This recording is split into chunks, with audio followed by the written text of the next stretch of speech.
Ils m'ont appelé le mercredi 14 vers les 18h et le monsieur s'est présenté comme s'appelant.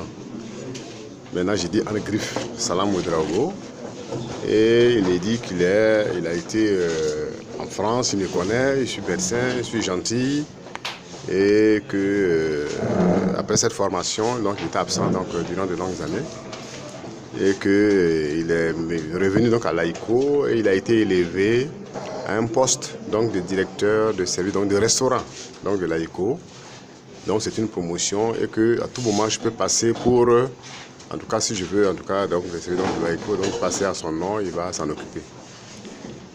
Alors et qu'il a une proposition, une opportunité à me faire. Et ça peut m'intéresser ou ma femme. Et une opportunité qui concerne donc la fourniture d'épices. Fourniture d'épices, parce que celle qui est chargée de cela, Mme Ouedraogo, aurait fait un AVC, donc une maladie, et elle a été évacuée aux États-Unis.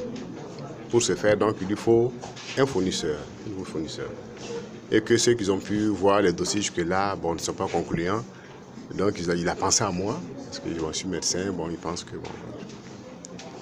Bon, moi je lui ai dit que moi-même je ne suis pas intéressé, même ma femme également qui travaille, bon je pense que c'est pas juste. Et du coup j'ai pensé à ma belle-fille qui effectivement donc n'a pas encore de travail, elle a fait l'hôtellerie et j'ai dit mais pourquoi pas, bon, attendez. Mais j'ai dit bon je vais donc en parler à mon fils, bon, il dit ah il a sauté dessus, il dit bon il faut donc lui donner mon numéro, qu'il m'appelle, qu'on va échanger. Ce qui a été fait.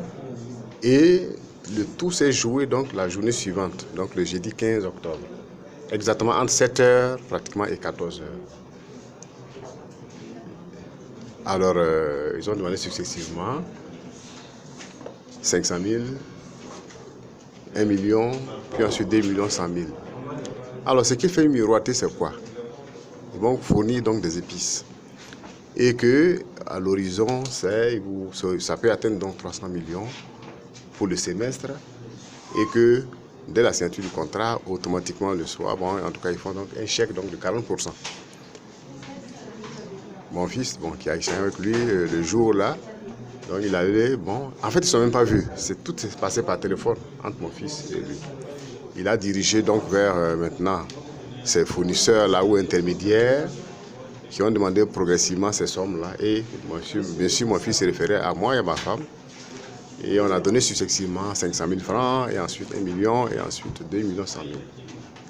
Alors là où ça nous a tiqué, et ça c'est vraiment grâce à l'intuition. Vous savez que nous, les femmes, vous avez un don, un sixième sens. Elle m'a dit qu'en fait, que ça c'est de l'arnaque. Surtout au moment où il demandait encore 2 100 000 parce que l'emballage initialement prévu là, pour laquelle j'ai donné 2 100 000 là, ça c'est pour s'il n'y a pas Covid, mais avec la Covid là, il faut donner des emballages plus puissants encore, UV47 je crois, UV47 ou 37.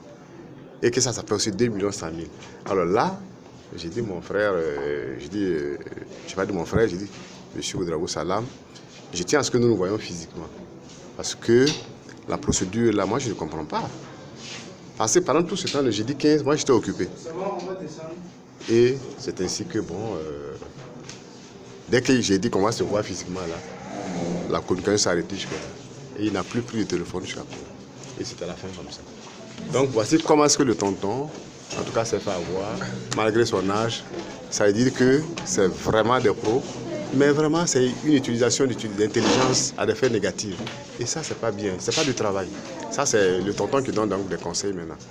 Et c'est pour dire que bon, tout le monde peut être victime donc, de ce genre d'arnaque, qu'on soit vigilant et que Dieu nous protège. Merci.